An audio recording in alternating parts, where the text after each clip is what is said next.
Könnt ihr mich hören? Aber jetzt hört ihr mich. Ja. Heute geht es um gegen jede Vernunft. Today it goes about against every reason. Hast du extra nachgeguckt? Yes. Dankeschön. Against every reason. Wir haben schon einiges gehört vorhin, We have heard some things already wo Gott handelt gegen jede menschliche Vernunft. where God is already acting against every reason. Und wir haben in der Bibel viele Beispiele. And we have a lot of examples in the Bible. Ich möchte natürlich nur einige herausnehmen. I would like to only take a few out. Und das erste handelt von Abraham. And the first one is about Abraham. Und das steht im 1. Mose Kapitel 12, And it's written in Genesis 12, die Verse 1 bis 4a. the verses 1 to 4a.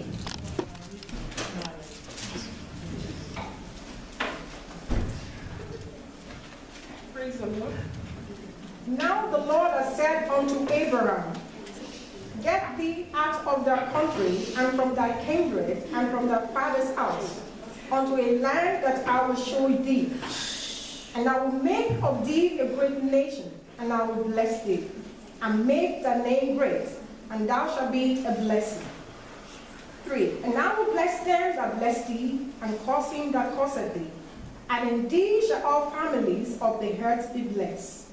4. So Abraham departed, as the Lord had spoken unto him, and Lot went with him.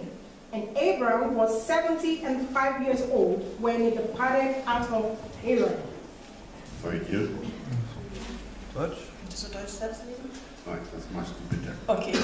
Und der Herr sprach zu Abraham, geh aus deinem Vaterland und von deiner Verwandtschaft und aus deines Vaters Hause in ein Land, das ich dir zeigen will. Und ich will dich zum großen Volk machen und will dich segnen und dir einen großen Namen machen und du sollst ein Segen sein. Ich will dich segnen, die dich segnen und verfluchen, die dich verfluchen. Und in dir sollen gesegnet werden alle Geschlechter auf Erden. Da zog Abraham aus, wie der Herr zu ihm gesagt hatte. Ja. Und Lot zog Dankeschön. mit ihm. Das reicht schon. Ja, gegen jede Vernunft Against every reason soll dieser etablierte, reiche Mann, shall this rich man, dieser reiche Mann soll die Sicherheit der Verwandtschaft, shall he leave the security of his relatives, die Sicherheit der Verwandtschaft, die Sicherheit der Heimat und die Sicherheit der Sprache aufgeben, shall he give up the security of his relatives, the security of his home country, and the security of his language? Shall he give it up? und soll in ein unbekanntes Land ziehen. And he shall move into an unknown country. Ich bin sicher, dass einige von euch das nachempfinden können. I'm sure that some of you can feel this and Ja. Er soll sich den Gefahren des Auslands aussetzen. he shall put himself into the danger of the foreign country. Und so ein Handeln ist nicht nur ungewöhnlich, sondern gefährlich. Vielleicht sogar verantwortungslos, auf jeden Fall unvernünftig. To do like that is not normal, rather it is dangerous. Maybe it is also irresponsible, and for sure it is unreasonable. Natürlich schickt Gott ihn nicht auf blauen Dunst hin ins Verderben. For sure God is not sending him on hot air into his ruin. Er verspricht, ihn zu einem großen Volk zu machen. He's promising him to make him into a great country, great nation. Er wird berühmt und gesegnet werden. He will be well known and he will be blessed. Und durch ihn sollen alle Geschlechter auf Erden gesegnet werden. And through him all the nations shall be blessed. Und was tut Abraham? And what is Abraham doing? Er zieht los. He is moving forward Ohne jede Sicherheit. without any security.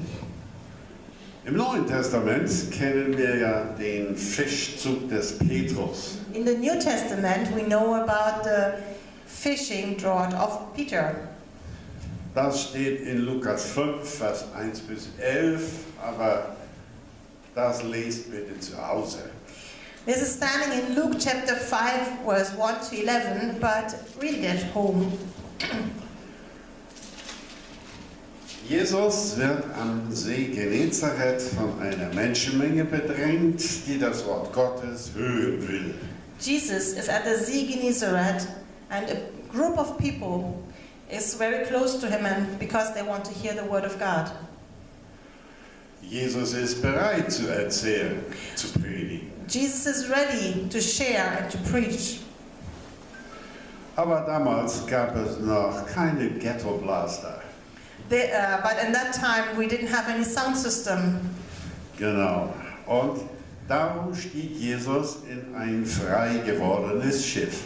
Therefore Jesus went into a boat which got free. Damit ihn möglichst viele Leute hören könnten, bat er, dass das Boot ein Stück vom Ufer weg bewegt wird. For that many people could hear him, he asked the owner to bring him a little out from the shore. In diesem Falle war es Simon Petrus. In this, it was Simon Peter, Und er kam der Aufforderung Jesu kommentarlos nach. and he followed the request from Jesus without any commentation. Aber nach der Rede von Jesus, als er aufgefordert wurde, am helllichten Tag erneut auf Fischfang zu gehen, da war Schluss. Da konnte er nicht mehr an sich halten. But when Jesus finished his teachings and he told him to go in the bright day to go for fishing, he couldn't keep to himself anymore. It was enough. Ein Wanderprediger gibt einem Berufsfischer einen Rat. A preacher on tour gives a fisherman who has learned and has it as his profession an advice. Und das widersprach jeder Erfahrung. And this was totally against every kind of experiences. Auf Deutsch ist das leichter zu verstehen. In German it is easier to understand.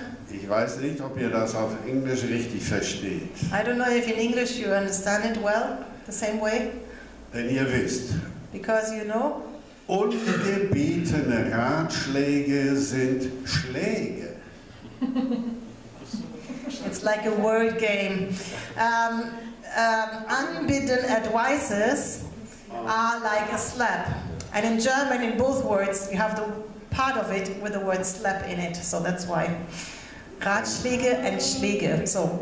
Ja, Ratschläge sind Schläge. Denn manchmal kommen ja solche Ratschläge in einer Situation, wo wir was falsch gemacht haben.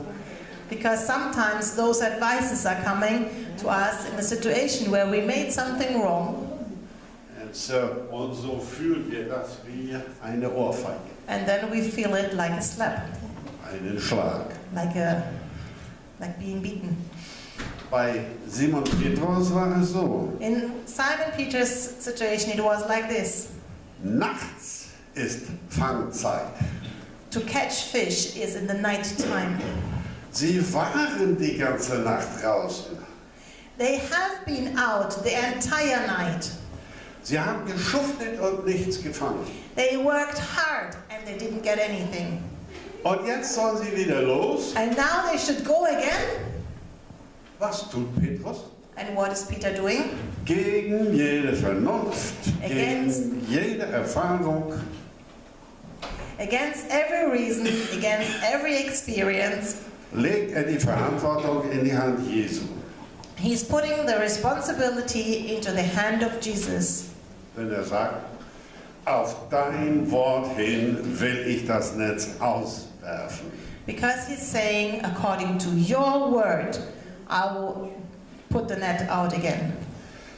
Und so fährt er mit seiner Mannschaft erneut los und macht den größten Fang seines Lebens. And then he's going out with his crew again. And he's making the biggest catch of his entire life. Das war also gegen jede Vernunft. It was against every reason. Im Alten Testament führt Mose im Auftrag Gottes das Volk Israel aus Ägypten. In the Old Testament, Moses is leading the people of God out of the people of Israel out of the country Egypt. Ja, wir lesen das in 2. Mose 13, Vers 17. You can read it in Exodus 13, verse 17. Denn Mose führt das Volk gegen jeden normalen Menschenverstand nicht am Mittelmeer entlang. Because Moses is against every normal human understanding. He's not leading the people directly at the Mediterranean. Es wäre der kürzeste und bequemste Weg in das gelobte Land gewesen. It would have been the shortest and easiest way into the promised land. Aber auf die Weisung Gottes hin zogen sie durch die Wüste. But according to the leading from God, they went through the desert Und zwar zum Schilfmeer, and to the Red Sea, um den Wankelmütigen die Rückkehr nach Ägypten zu erschweren to make it more difficult to return to Egypt for those who were inconstant, und um die Streitmacht des Pharao zu verwirren. and to confuse the mights of the Pharaoh. Und dort in 2. Mose Kapitel 14 lesen wir, And there in Exodus 14 we can read wie Mose gegen jede menschliche Vernunft im Auftrag Gottes seinen Stab erhebt and there we can read how Moses, against every human reason, he took his rod and lifted it up according to the task of God, reckte ihn über das Wasser und die Wassermassen teilten sich. he put it over the water and the water separated. Und das Volk Israel kann trockenen Fußes durchs Schilfmeer gelangen. And the people of Israel, they could walk through on dry feet. Hätte Mose sich von seinem Verstand leiten lassen oder den Stab nicht über das Wasser gehalten, wäre das Wunder der Rettung nicht passiert. If Moses would have led himself by his own intelligence, or if he would have not put his rod over the water, the miracle of the salvation wouldn't have happened. Hättest du die Frau nicht angesprochen oder mit ihr gesprochen und für sie gebetet, If you wouldn't have talked to this woman, or you would have prayed for her, das Wunder wäre nicht passiert. Sie hätte sich nicht Jesus ausgeliefert. the miracle wouldn't have happened because she wouldn't have put herself into Jesus. Darum, wenn wir Gott hören und er uns sagt, was wir tun sollen, Therefore, if we listen to God and if we do what He is telling us, und wir denken, nee, and we are thinking, no, dann geschieht nichts. then nothing is going to happen. Aber wenn wir ihm vertrauen, But dann handelt Gott. But if we are trusting Him, then God is able to move. Denn Gottvertrauen wird immer reich belohnt. Because trusting God will always have a great blessing. Der Nachfolger von Mose, der Stratege Josua, wird von Gott beauftragt, das Volk Israel über den Jordan zu führen, um das versprochene Land einzunehmen. Joshua, who was very strategic, he was the follower of Moses, and God told him to bring the people of Israel over the Jordan to take over the promised land. Ja, und das steht in Josua Kapitel 1 in den Versen 7 und 8. And in Joshua 1 verse 7 and 8, it's saying, Und dort gibt Gott das Erfolgsrezept mit. and God gives him the success recipe. Dürfen wir das auf Englisch hören? Can we hear it in English, please? Joshua 1 verse 7 and 8. Only be thou strong and very courageous, that thou mayest observe to do according to all the law which Moses my servant commanded thee. Turn not from it to the right or to the left, that thou mayest prosper whithersoever thou goest. 8. This book of the law shall not depart out of thy mouth, but thou shalt meditate therein day and night, that thou mayest observe to do according to all that is written therein. For then thou shalt make thy way prosperous, and then shalt thou have good success. Dankeschön. Sei nur getrost und sehr freudig, dass du haltest und tust allerdings nach dem Gesetz, das dir Mose, mein Knecht, geboten hat. Weich nicht davon, weder zur Rechten noch zur Linken, auf dass du weise handeln mögest in allem, was du tun sollst. Und lass das Buch dieses Gesetzes nicht von deinem Munde kommen, sondern betrachte es Tag und Nacht, auf dass du haltest und tust allerdings nach dem, was darin geschrieben steht. Dass dann wird es dir gelingen in allem, was du tust, und wirst weise handeln können. Dankeschön. Das Erfolgsrezept ist also: The recipe of success is Sei zuversichtlich, zieh freudig los und halte die Gebote. be strong and go with joy and keep the commands. Ja, für uns bedeutet das, For us, it means dass wir in der Bibel studieren sollen, that we should study in the Bible um die Absicht Gottes zu erkennen. to understand the idea God has. Und das bedeutet, dass wir die Weisungen Gottes berücksichtigen und danach handeln. And it also means that that we should take care of the directions of God and that we should follow them. Und es bedeutet, dass wir das Evangelium von Jesus lesen, hören und umsetzen. And it also means that the gospel of Jesus, that we are reading it, hearing it, and that we are putting it into action.